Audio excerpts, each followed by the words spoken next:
चॅनलला सबस्क्राइब करा, बेल आयकॉनवर क्लिक करा। एसएस न्यूजच्या बातम्या पहा आपल्या मोबाईलवर।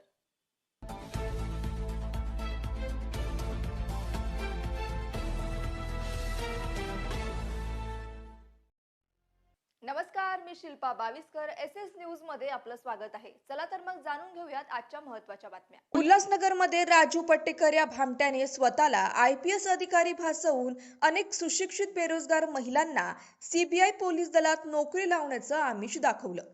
पोलीस वर्दी, कमरेला पिस्तूल आणि बनावट ओळखपत्र दाखवत प्रत्येकीकडून 2 ते 3 लाख रुपये उकळले। महिने उलटूनही नोकरी न मिळाल्याने आणि पैसे परत होत नसल्याने महिलांनी एकत्र योजना आखली। पट्टेकरला गाठून जाब विचारला असता उडवाउडवीची उत्तरं मिळाली।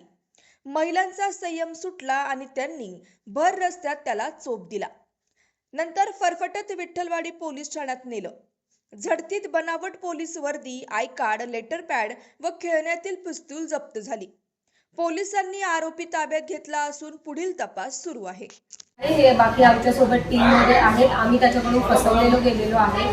त्याने आमच्याकडून खूप मोठी 3 लाख 2 लाख अशी अमाऊंट घेतलेली आहे आणि त्याने नोकरीचं आमिष दिलं, पण गेले 4-5 महिने आम्ही त्याच्या मागे फिरतोय। त्याने आम्हाला नोकरी दिलेली नाही।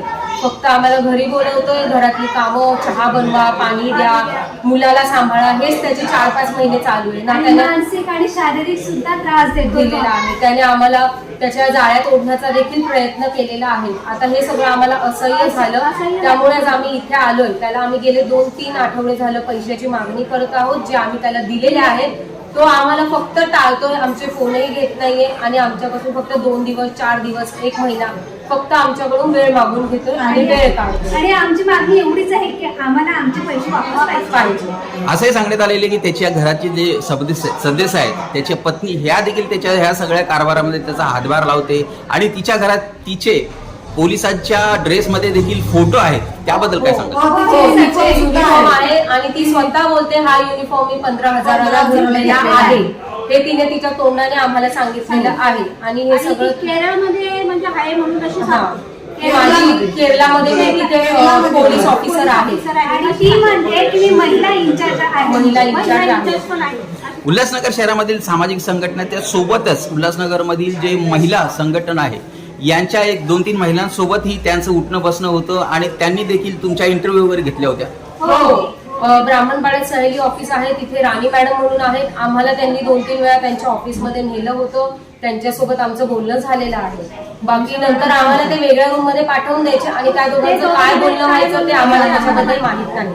फक्त ते बोलायचे की तुम्हाला लहान मुलं इथे काम करतात, तिथे तुम्हाला रेड मारायला जायचंय, तुम्हाला इकडे हे करायचंय ते करायचंय, आम्हाला तेच एवढं सांगत होते। तुम्ही काय आवाहन करू इच्छिते की ज्याप्रमाणे तुम्हाला फसवले गेले, तुमच्याकडून लाखो रुपये जमा करून गेलून तुम्हाला म्हणजे धोका दिलेला आहे, अनेकांनी देखील असे पैसे दिले असतील, त्यांना तुम्ही काय आवाहन करू इच्छिता? अशा कुठल्याही जाळ्यात कोणीही फसवू नका। आधी सगळ्या गोष्टीची शहानिशा करा आणि त्यानंतरच पाऊल उचला।